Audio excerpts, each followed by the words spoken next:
بسم اللہ الرحمن الرحیم۔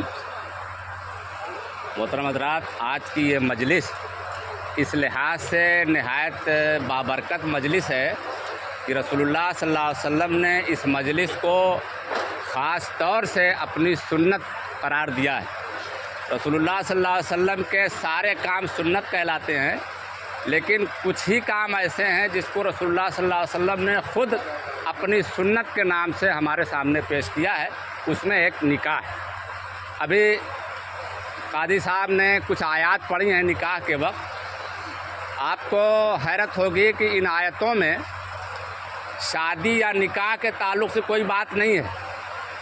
ان میں جو بات خاص طور سے غور کرنے کی ہے وہ یہ ہے کہ ڈرو، اتقوا اللہ، اللہ سے ڈرو، اللہ سے ڈرو، اللہ سے ڈرو۔ سوال یہ ہے کہ یہ خوشی کا موقع ہے، یہ موقع بار بار نہیں آتا، پھر ہمیں ڈرنے کی کیوں تلقین کی جا رہی ہے؟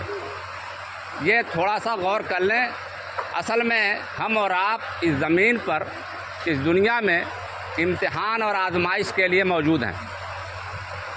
ہماری یہ آزمائش گاہ ہے، اور آزمائش یا تو خوشی کے موقعوں پر ہوتی ہے یا پھر غمی کے موقعوں پر۔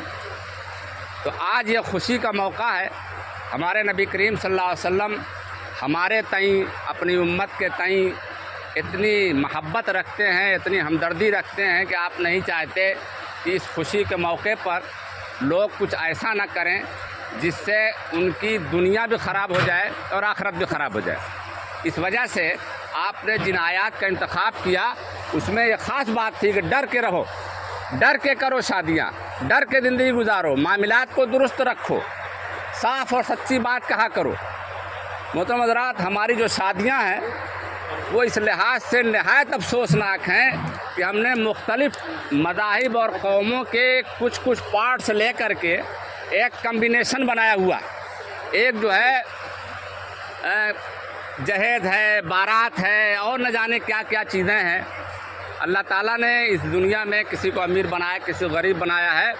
یاد رکھیں، اگر ہمیں اللہ نے امیر بنایا ہے تو میں اس زمین پر اکیلا نہیں ہوں، میرے ارد گرد ایک معاشرہ بستا ہے، اس میں غریب بھی ہیں، غریب تر بھی ہیں، غریب ترین بھی ہیں۔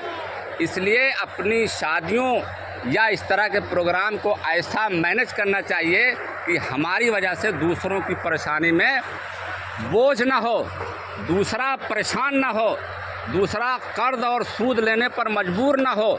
شادیوں کو آسان کرنا چاہیے۔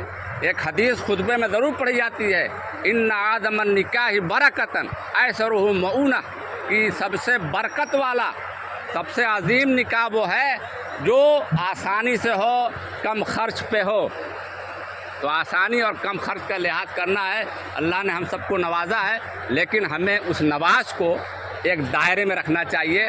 خوشی کا کوئی دائرہ نہیں متعین کیا گیا ہے۔ آپ اپنے خوشی کا جس طرح چاہیں اظہار کریں، البتہ کوشش یہ کریں کہ ہمارے کسی عمل سے، ہماری کسی روایات سے ہمارے معاشرے کا، ہماری قوم کا زیادہ نقصان نہ ہو، پریشانی نہ بڑھے۔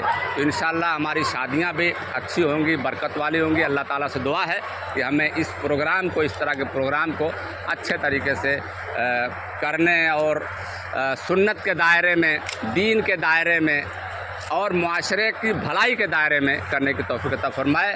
وآخر دعوانا الحمدللہ رب العالمین۔